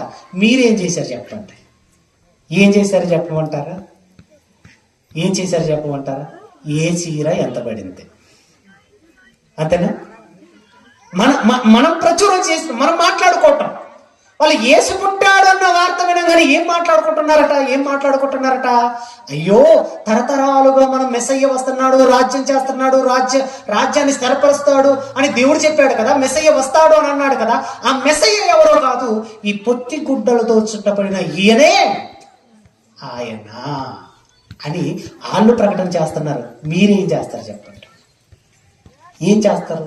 యేసు పుట్టాడనగానే మీరేం చేస్తారు? పిండి వంటలు. ఎన్ని చీరలు వేసేద్దాం? 1, 2? ఇంతేనా? 1, 2? ఎన్ని వేల రూపాయల శారీ తీసుకుందాం. ఎందుకు? యేసు పుట్టాడు. అంటే వాళ్ళు చేస్తున్న కార్యం వేరు, మనం చేస్తున్న కార్యం వేరు. వాళ్ళు చేస్తున్న పనులు వేరు, మనం చేస్తున్న పనులు వేరు. మీరు చూడండి, నిజంగా చెప్పండి, యేసు పుట్టాడని ఎవరికైనా స్వార్థ చెప్పారా? ఎవరికీ లేదు. ఇంటికి పిలుస్తారండి అప్పుడప్పుడు. పండగ చేశారు కదా, ఇంటికి పిలుస్తారు. ఇంటికి పిలిచి అంటే చక్కగా వడ్డిస్తారు. వడ్డించేసి ఏం చెప్తారు చెప్పండి? యేసు పుట్టాడమ్మా. అంటే కొంతకాలాలు తరతరాలుగా ఎదురు చూస్తున్న ఆయన 2000 సంవత్సరాల క్రితం పుట్టాడు. దానిని బట్టి మేము సంతోషకరమైన స్వార్థమానం కనుక మేము ఆనందపడుతున్నామని చెప్పట్లేదు. ఏం అడుగుతారు? ఎలా ఉన్నాయమ్మా, టేస్ట్ బాగుందా అడగరు చెప్పండి? అడుగుతారు కదా, ఎలా ఉన్నాయని అడుగుతారు. కానీ యేసు ఎవరి కొరకు పుట్టాడు అన్నటువంటి విషయాన్ని కానీ, యేసు ఎందుకొరకు వచ్చాడు అన్నటువంటి విషయాన్ని కానీ ఎవ్వరికి ఒక్కరికి కూడా తెలియచేయరు. అంటే ఆ పుట్టుకను కేవలం సంతోషం కొరకే మనం అలవాటు చేసుకున్నామే కానీ దాని వెనకాల కారణాన్ని మాత్రం మనం మరిచిపోయాం చూడండి. అందుకే ఆ వార్త విన్న వాళ్ళంతా ఏం చేశారని రాయబడిందో తెలుసా? గొర్రెల కాపరులేనండి, సామాన్యులేనండి, గొర్రెల కాచుకునే వాళ్ళనండి. గొర్రెల కాచుకునే వాళ్ళు ఇంత గొప్ప కార్యం చేస్తున్నప్పుడు అన్నీ తెలిసిన వారంగా, జ్ఞానం కలిగిన వారంగా, దేవుని కొరకు బ్రతుకుతున్నాము అనుకుని బ్రతుకుతున్న వారంగా మనం ఏం చేస్తున్నామో ఒకసారి మీరు ఆలోచించండి. ఒకసారి అలా చెబుతున్నారని చూడండి. చెబుతున్నప్పుడట 18వ వచనంలో, గొర్రెల కాపరులు తమతో చెప్పబడిన సంగతులను గూర్చి విన్నవారందరూ ఏం చేశారట? మిక్కిలి ఆశ్చర్యపడిపోయారట. చూడండి, మిక్కిలి ఆశ్చర్యం. ఎవరు గురించి? ఎందుకు? యేసుక్రీస్తు అనే ఆయన ఇప్పటి ఆయన కాదు కదా. యేసుక్రీస్తుగా అనేటువంటి ఆయన 2000 సంవత్సరాల క్రితం పుట్టినవాడు కాదు కదా. ఎప్పుడో సృష్టికి ముందు ఉన్నవాడు, సృష్టికి ఆధార సంభూతుడు ఆయనే. కలిగి ఉన్నది ఏది ఆయన లేకుండా కలగలేదు అన్నటువంటి ఆయన పుట్టాడు అన్నప్పుడు ఎంత సంతోషకరమైన వార్త. దేని గురించి ఆలోచించలేదండి ఆ రోజు. దేని గురించి ఆలోచించలేదు. ఎవరి గురించి చెప్పారు అంటే యేసుక్రీస్తు గురించి తెలియజేస్తున్నప్పుడు మరియా, యోసేపు అందరూ కూడా మీరు చూడండి, అమ్మో మా గర్భాన ఇంత గొప్పవాడు పుట్టాడా. మరియమ్మ ఏమని మాట్లాడుకున్నాడు చూడండి. ఏమనుకుందట ఆమె 19వ వచనంలో? అయితే మరియా మాటలన్నీ ఏ మాటలు? ఈయన ప్రభువైన క్రీస్తు, ఈయన మెస్సయ్య అన్నటువంటి ఆ గొర్రెల కాపర్లు చెప్పినటువంటి మాటలన్నిటిని కూడా తన హృదయములో తలపోసుకొనుచు భద్రము చేసుకొని అన్నాడు. చూడండి, అమ్మో ఇంత గొప్పవాడిగా నేను జన్మనిచ్చింది, ఇంత గొప్పవాడా నా గర్భంలో నుంచి వచ్చింది అని మరియమ్మ ఏం చేసిందో తెలుసా? ఆ మాటలన్నిటి ఏం చేసిందట? హృదయంలో భద్రం చేసుకుందట. చూడండి, హృదయంలో భద్రం చేసుకుందట, హృదయంలో భద్రపరుచుకుందట. అక్కడ విన్న వారందరూ కూడా ఆశ్చర్యపోయారట. ఎందుకో తెలుసా? యేసుక్రీస్తుల వారు ఇప్పటి ఆయన కాదు, ఆయన ఎప్పుడో ఉన్నవాడు. ఆయన 2000 సంవత్సరాల క్రితం దేహాన్ని ధరించుకొని భూమి మీదకి వచ్చినవాడు. ఇంత గొప్ప చరిత్ర కలిగిన వాడండి యేసుక్రీస్తు అంటే. ఇంత గొప్ప చరిత్ర కలిగిన వాడు. ఆయన గురించి అస్సలు తెలియక పండుగ చేస్తుంటారు చాలా మంది. నిజంగా ఏమిటి పండుగ దేని కొరకు చేయమంటాడో తెలుసా? దేవుడు పండుగను చెప్పటానికి, పండుగను ప్రవేశపెట్టడానికి ఒక కారణం ఉందండి. ఒక కారణం ఉంది. ఏంటో తెలుసా కారణం? ఒకనాడు పస్కా పండుగను చేయమన్నాడు దేవుడు. ఏ పండుగ? పస్కా పండుగ. ఆ పండుగను ప్రవేశపెట్టడానికి, పండుగలు చేయమనటానికి ఒక ప్రత్యేకమైన కారణం ఉంది. ప్రత్యేకమైన కారణం దేవుడు కలిగి ఉన్నాడు. కానీ ఈరోజు పండుగ చేస్తున్నారు కానీ ఆ కారణాన్ని మాత్రం మర్చిపోతున్నారు. ఎందుకు చేయమన్నాడు తెలుసా? ఎందుకు చేయమన్నాడు? ఒక మాట చూపిద్దాం, ఒక మాట చూసుకొని మనం ముందుకు వెళ్దాం. మీరు ఒకసారి చూడండి, నిర్గమకాండం మీరు చూడండి. నిర్గమకాండము 12వ అధ్యాయం మీరు చూడండి ఒకసారి. నిర్గమకాండం 12వ అధ్యాయము నిర్గమకాండం 12వ అధ్యాయము 13వ వచనం మీరు చదవండి ఒకసారి. 14వ వచనం చదవండి ఒకసారి. 14వ వచనంలో, కాబట్టి ఈ దినము మీకు జ్ఞాపకార్థమైనదగును, మీరు యెహోవాకు పండుగ దాన్ని ఆచరింపవలెను, తరతరములకు నిత్యమైన కట్టడగా దాన్ని ఆచరింపవలెను, 7 దినములు పులియను రొట్టెలు తినవలెను అన్నాడు. చూడు, ఒక పండుగ చెప్పాడు. ఎందుకంటే అప్పటి వరకు ఎక్కడున్నారు? ఐగుప్తులో బానిసలుగా ఉన్నారు. అంతేనా? ఇజ్రాయెల్ అంతా ఎక్కడున్నారు? ఐగుప్తులో బానిసలుగా ఉన్నారు. బానిసలుగా ఉన్న వాళ్ళని విడిపించడానికి దేవుడు ఎన్నో ఆశ్చర్యకార్యాలు చేశాడండి. ఎన్నో సూచక క్రియలు చేశాడు. అంటే వాళ్ళ దేశం మీదికి కప్పలు రాపించడం, వాళ్ళ దేశాన్ని అంతటిని కారు మబ్బుతో కమ్మేటట్టుగా చేయటం, ఇవన్నీ కూడా ఐగుప్తు దేశంలో చేశాడు. చివరికి ఐగుప్తిలో ఉన్న జ్యేష్ఠ సంతానంతటిని కూడా దేవుడు ఏం చేశాడు? వధించేశాడు. కానీ ఇజ్రాయేలీలను మాత్రం ఏం చేస్తున్నాడు? కాపాడుతున్నప్పుడు ఒక మాట చెప్పాడు అక్కడ. మీరేమన్నాడు తెలుసా? ఒక పండుగ చేయాలి. ఏం పండుగ అది? పస్కా పండుగ చేయమన్నాడు. ఈ పస్కా పండుగను ఎందుకు చేయమన్నాడు? అసలు పండుగ వెనకాల ఉద్దేశం ఏంటి? దేవుడు పండుగ చేయమన్నాడు కదా, పండుగ చేయమనడానికి వెనకాల ఉద్దేశం ఏంటి అంటే, మీకు ఒకసారి మీరు చూడండి 11వ వచనం, మీరు చూడండి ఒకసారి 11వ వచనంలో. మీరు పండుగ చేస్తారు కదా, పండుగ ఎలా చేయమన్నాడో మీరు చూడండి ఒకసారి. 7వ వచనం మనం చదువుదామా? 7వ వచనం మీరు చదవండి ఒకసారి. 7వ వచనంలో, ఈ నెల 14వ దినమున మీరు దాన్ని ఉంచుకునవలెను. తరువాత ఇశ్రాయేలు సమాజపు వారందరూ తమ తమ కూటములలో సాయంకాలం ముందు దాన్ని చంపి దాని రక్తము కొంచెము తీసి తాము దాన్ని తిని ఇండ్ల ద్వారబంధపు 2 నిలువు కమ్మీల మీదను పై కమ్మీల మీదను చల్లి ఆ రాత్రి వారు అగ్ని చేత కాల్చబడిన ఆ మాంసమును పొంగిన రొట్టెలను తినవలెను, చేదు కూరలతో దాన్ని తినవలెను అన్నాడు. అంటే పండుగ అంటే ఏముంటది? మీకు ఏముంటది చెప్పండి? స్వీటేనా? అందరికి పండుగ అంటే స్వీట్. కానీ దేవుడు ఒక వెరైటీ చెప్పాడు ఇక్కడ. ఏం చెప్పాడు ఇక్కడ? దేన్ని ఒక ఎద్దును దాన్ని వధించాలట. వధించిన తర్వాత దాన్ని తింటున్నప్పుడక దాన్ని ఎలా తినమన్నాడు అక్కడ 7వ వచనం చదువుకున్నాం కదా. 7వ వచనంలో చివరి మాటలు మనం చదువుదాం, చూడండి చివరి మాటలు. తాము దాన్ని తిని ఇండ్ల ద్వారబంధపు 2 నిలువు కమ్మీల మీద పై కమ్మీ మీద చల్లి ఆ రాత్రి వారి అగ్ని చేత కాల్చబడిన ఈ మాంసమును పొంగిన రొట్టెలను తినవలెను. వాటిని ఎలా తినాలట? చేదు కూరలతో దాన్ని తినాలి. అంటే పండగ అంటే తీపి. అంటే ఎవరైనా చేదు కూరలతో ఎవరైనా వంట చేస్తారా పండుగ దినాన? ఏముంటది చెప్పండి? ఏం చేసినా తీపే, ఏం చేసినా స్వీటే. ఎందుకంటే మంచి పండుగ అనగానే ఒక మంచి వాతావరణం, సంతోషకరమైన వాతావరణం. కాబట్టి ఏముండాలి? స్వీట్ ఉండాలి. కానీ ఇశ్రాయేలీయులకట ఏం తినమంటున్నాడట? చేదు కూరలతో. ఒకవేళ మీకు చెప్పాడు అనుకోండి, మీరు క్రిస్మస్ చేసే వాళ్ళంతా చేదు కూరలతో వంటలు చేయాలనుకుంటున్నారు అనుకోండి, ఎవరు చేస్తారా? ఎవరు చేస్తారు? పోనీ దాన్ని చేసుకున్న తర్వాత ఎలా చేయమన్నాడు చెప్పాడు. మరి ఎలా తినాలో కూడా దేవుడు చెప్పేశాడు. చూడండి 11వ వచనం మీరు చూడండి ఒకసారి. 11వ వచనంలో మీరు వంట చేశారు కదా, వంట చేసిన దానినట తినవలసిన విధమేమనగా మీ నడుము కట్టుకొని మీ చెప్పులు తొడుగుకొని మీ కర్రలు చేత పట్టుకొని. అంటే ఎలా తినమంటున్నాడు? పండుగ చేయమన్నాడు. పండుగ దేనితో చేయమన్నాడు? చేదు ఆకుకూరలతో చేయమన్నాడు. చేదు ఆకుకూరలతో చేసి దాన్ని తినమంటున్నాడు. ఎలా తినమంటున్నాడు చెప్పండి? ఎలా తినమంటున్నాడు? మీ నడుమునట కట్టుకోవాలట. నిజంగా ఏమండి, అన్నం తినేటప్పుడు లేకపోతే మంచి వంట తినేటప్పుడు మీరు చూడండి, నడుము టైట్ గా కట్టుకుంటారా, లూజ్ చేసుకుంటారా? ఏం చేస్తారు? బాగా రుచిగా ఉంది, టేస్ట్ బాగుంది, మీరేం చేస్తారు చెప్పండి? ఏం చేస్తారు? బాగా నడుమును గట్టిగా కట్టుకోరు. ఏం చేస్తారు? కాస్త బెల్ట్ టైట్ అయినా దాన్ని ఏం చేస్తారు?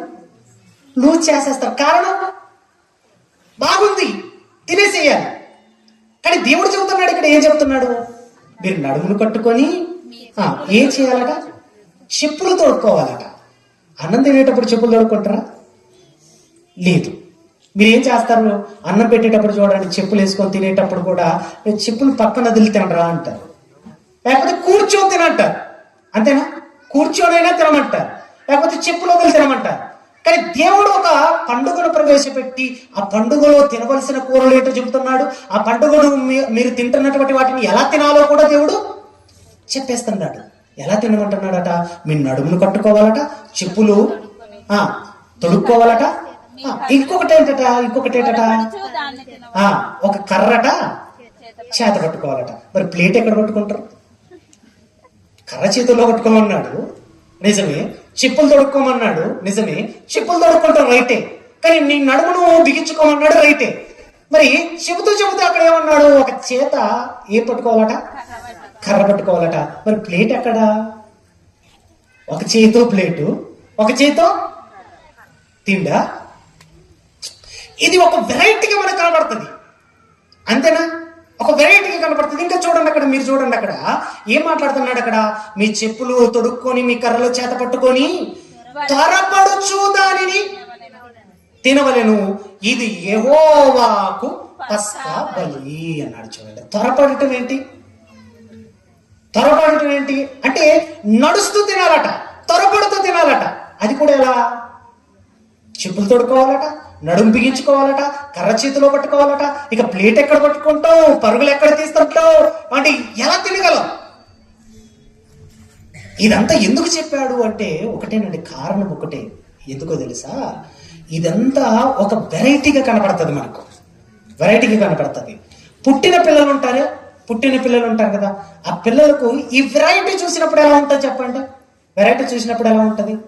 ఆ పిల్లలకి ఏమంటే కర్ర చేతిలో పట్టించి ఒక చేతిలో ప్లేట్ పట్టించి తినవమ్మా తిను అనగానే ఎలా తింటారు వాళ్ళు? ఏమంటారు అప్పుడు? మనం కొంచెం వస్తారు పైకి కిందకి. ఒక చేతిలోనేమో కర్ర ఉంది, ఒక చేతిలోనేమో ప్లేట్ ఉంది. ఎలా తినాలి? అందులో కూర్చొని తినమనలేదు, ఎలా తినమంటున్నాడు? త్వరపడి తినాలట. మీ పిల్లలు ఆశ్చర్యపోతారండి. ఆశ్చర్యపోయి, అమ్మా ఎందుకమ్మా ఇది? పండుగ రైటేనమ్మా, పండుగ అంటే స్వీట్ ఉండాలి కదమ్మా, ఈ హాట్ ఏంటమ్మా? పండుగ అంటే స్వీట్ ఉండాలి కదమ్మా, ఈ చేదు ఏంటమ్మా? పండుగ అంటే చక్కగా కూర్చొని తినాలి కదమ్మా, ఏంటమ్మా ఇది అని అడిగినప్పుడట పిల్లలకి ఏం చెప్పాలో చెప్పాడు. చూడండి 26 వచనంలో మీరు చూడగలిగితే, 26లో ముగించేస్తానమ్మా. 26లో, మరియు మీ కుమారులు మీరు ఆచరించు ఈ ఆచారం ఏమిటని మిమ్మల్ని అడిగినప్పుడు మీరు ఇది యెహోవాకు పస్కా బలి, ఆయన ఐగుప్తీయులను హతము చేయుచు మన ఇండ్లను కాచునప్పుడు ఆయన ఐగుప్తులోనున్న ఇజ్రాయేలీయుల ఇండ్లను విడిచిపెట్టను అనవలెనని చెప్పెను అన్నాడు. చూడండి, ఎందుకు చేయమన్నాడట? పండుగ ఎందుకు చేయమన్నాడట?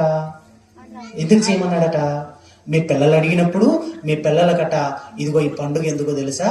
ఇజ్రాయేలీయులను విడిపించినప్పుడు ఐగుప్తీయుల జ్యేష్ఠ సంతానంతటిని హతం చేసేశాడు, అయితే మనల్ని మాత్రమైనా కాపాడేశాడు అని చెప్పటానికి ఒక పండుగను దేవుడు ప్రవేశపెట్టాడు. అదే పస్కా పండుగ.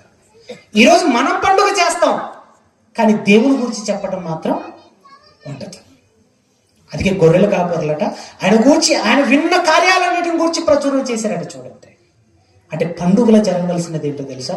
దేవుని గురించి తెలియచేయబడాలి, దేవుని గురించి చెప్పబడాలి. ఇది పండుగలో చేయవలసినటువంటి కార్యం. సంతోషం చేసుకోండి, కానీ సంతోషపడండి, కాదనలేదు. కానీ సంతోషపడటం దాని వెనక ఎవరు గూర్చి సంతోషపడుతున్నావో, దేనికి సంతోషపడుతున్నావో ఆయన గూర్చి చెప్పకుండా చేయటం అనేది చాలా పొరపాటు. అంటే మీరు ఎవరో బర్త్డే ఉంది, బర్త్డేకి వెళ్ళి ఇంటి దగ్గర భోజనాల కోసం కాచుకొని ఉన్నారనుకోండి, ఎలా ఉంటుంది? పెళ్లికి వెళ్ళిన మీరు తలంబ్రాలు ఇవ్వకుండా భోజనాల దగ్గర ఉన్నారనుకోండి, ఎలా ఉంటుంది? బాగోదు. అలానే యేసుక్రీస్తు పుట్టాడన్న మాట విని సంతోషపడుతూ పండుగ చేస్తున్న సంతోషమే, కానీ పండుగ వెనకాల ఎవరున్నారు, ఆయన ఉద్దేశం ఏంటి, వాటిని తెలియజేయకుండా తెలుసుకోకుండా ఈ పండుగ చేయటం అనేది చాలా పాపం. అందుకే ప్రేమ దేవుని పిల్లారా, గొర్రెల కాపర్లు చేసిన గొప్ప కార్యం మీరు చూడండి. వాళ్ళు వార్త తెలిసిన వెంటనే పదండి డ్యాన్స్ ప్రోగ్రాం పెడదాం అనుకోలేదు. వాళ్ళ వార్త తెలిసిన వెంటనే పదండి పిండి వంటలు చేద్దాం అనుకోలేదు. వాళ్ళ వార్త తెలిసిన వెంటనే పదండి గొర్రెలన్నిటిని ఇంటికి వెళ్ళి ఇల్లంతా పూసేద్దామని అనుకోలేదండి. ఏం చేశారో తెలుసా? ఏ వార్త అయితే తెలుసుకున్నారో, ఏ వార్త అయితే దేవుని నుంచి తెలపబడిందో ఆ వార్తను అందరికీ తెలియచేశారు, ప్రచురం చేశారు. ఈరోజు ప్రచురం లేదు, పండుగ ఉంది. ప్రకటన లేదు, పండుగ ఉంది. కానీ అది చాలా పొరపాటు. ఎందుకంటే నా అక్కలుగా, నా చెల్లెళ్ళుగా, నా తల్లులుగా మిమ్మల్ని ప్రేమించి చెప్తున్నది ఏంటి అంటే ఒకటేనండి, మీరు సంతోషపడండి, ఆనందపడండి. కానీ ఎవరి గురించి మీరు ఆనందపడుతున్నారో, ఎవరి గురించి ఎవరు ఈ సంతోషానికి కారకులు ఎవరో ఆయన గురించి తెలియచేయకుండా మాత్రం మీరు పండుగ చేస్తే అది వ్యర్థమైనదే. ఇది మాత్రం మీరు ఎప్పుడు గుర్తుపెట్టుకోండి. ఎందుకంటే నామకార్థ క్రైస్తవులుగా ఎప్పుడు మనం ఉండకూడదంటే, నామకార్థ క్రైస్తవులుగా ఉండకూడదు. ఎందరూ తెలియచేశారండి. మీరు చూడండి, ఆ మొదటి దినం నుంచి 8వ దినం వరకు సిమియోను అనేటువంటి ఒక భక్తిపరుడు వస్తాడు. ఒక భక్తిపరుడు. ఆయన కూడా యేసుక్రీస్తు గురించి ఏం మాట్లాడాడు చూడండి. చివరి మాట నేను ముగించేస్తాను. చలి ఎక్కువగా ఉంది కదా, చలి ఎక్కువగా ఉంది, ముగించేస్తాను. చివరి మాట లూకా రాసిన సువార్త మీరు చూడండి ఒకసారి. లూకా రాసిన సువార్త 2వ అధ్యాయం త్వరగా తీయండి ఒకసారి, త్వరగా తీయండి. లూకా రాసిన సువార్త 2వ అధ్యాయము 25వ వచనం మీరు చూడండి ఒకసారి. 25వ వచనంలో, యెరూషలేమునందు సిమియోను ఒక మనిషి ఉండెను, అతడు నీతిమంతుడును భక్తిపరుడై ఉండి ఇశ్రాయేలు యొక్క ఆదరణ కొరకు కనిపెట్టువాడు. ఇశ్రాయేల్ని ఆదరించేవాడు ఎవడొస్తాడు? ఆయన కొరకు కనిపెట్టుకునేవాడట. కనిపెట్టుకుంటూ యేసుక్రీస్తును చూశారండి. 8వ దినాన దేవాలయానికి తీసుకెళ్లారు. దేవాలయానికి తీసుకెళ్లి అక్కడ సున్నతి చేయించాలి. తీసుకెళ్ళినప్పుడు సిమియోను వచ్చాడు. సిమియోను వచ్చి ఆ బాలుని ఎత్తుకున్నాడు. బాలుని ఎత్తుకుని ఏం మాట్లాడాడు? 29 చూడండి ఒకసారి. 29లో, నాథా, ఇప్పుడు నీ మాట చెప్పిన సమాధానంతో నీ దాసును పోనిచ్చుచున్నావు. అన్ని జనులకును నిన్ను బయలుపరచుటకును వెలుగుగాను, నీ ప్రజలైన ఇశ్రాయేలుకు మహిమగాను, నీవు సకల ప్రజల ఎదుట సిద్ధపరిచిన నీ రక్షణను నేను ఏం చేశాను? కన్నులారా చూశాను అన్నాడు. చూడండి, అంటే యేసుక్రీస్తు అనుచరులకు గాను ఇటు ఇశ్రాయేలులకు గాను ఏమై ఉన్నాడట? రక్షణ. రక్షణ. అందుకే అన్నాడు ప్రజలందరికీ కలగబోవు సువర్తమానము అన్నాడు.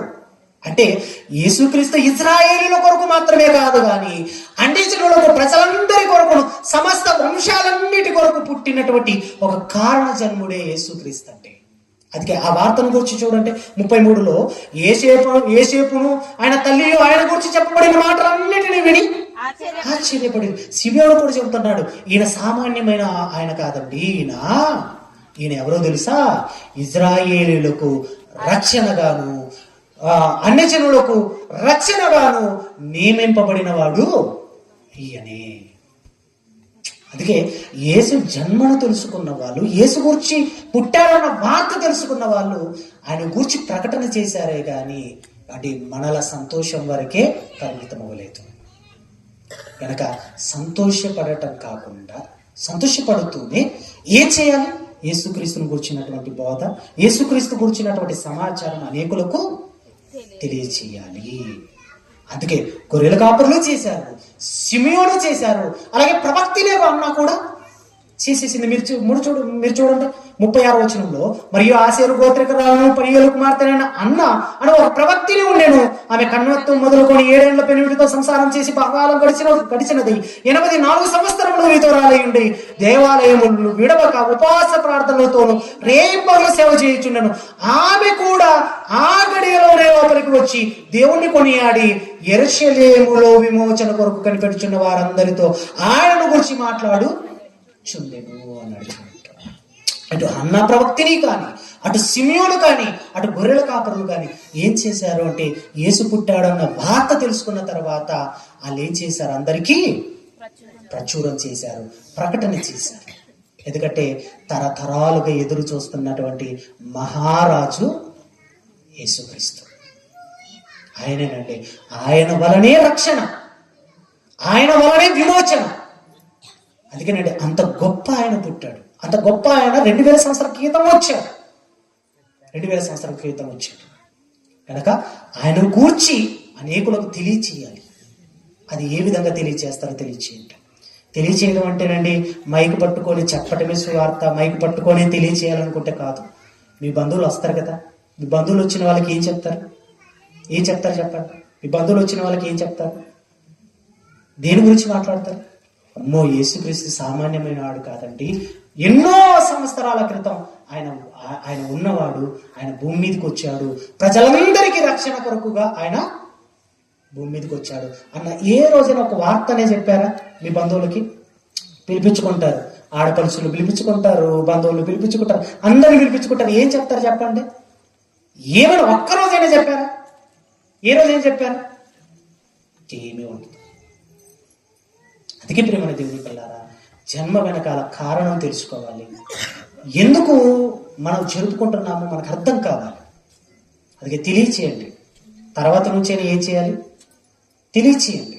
తెలియచేసి అందరికీ రక్షకుడు పుట్టాడు, అందరినీ విమోచించడానికి ఒక రక్షణను దేవుడు అనుగ్రహించాడు, ఆయనే ప్రభు అయిన క్రీస్తు అని మీరు తెలియచేస్తేనే దానికి ఉపయోగం.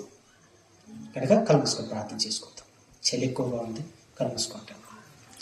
మహాపరిశుద్ధుడైన మా తండ్రి, మీ శ్రేష్టమైన ఉన్నతమైన నామమును బట్టి మీ హృదయపూర్వకమైన వందనాలు, కృతజ్ఞతాస్తుతులు చెల్లించుకుంటున్నాను. గడిచిన కాలం అంతా కూడా మీరు మమ్మల్ని కాచి కాపాడారు. అందరిని బట్టి మీకు వందనాలు తెలియజేసుకుంటున్నాను. పండుగ పరమార్థం తెలియక మీ ప్రియకుమారుడైనటువంటి క్రీస్తు ఆయన రాకలోని ఉద్దేశాలు తెలియకుండా అనేక మంది కేవలం పండుగకు పరిమితమై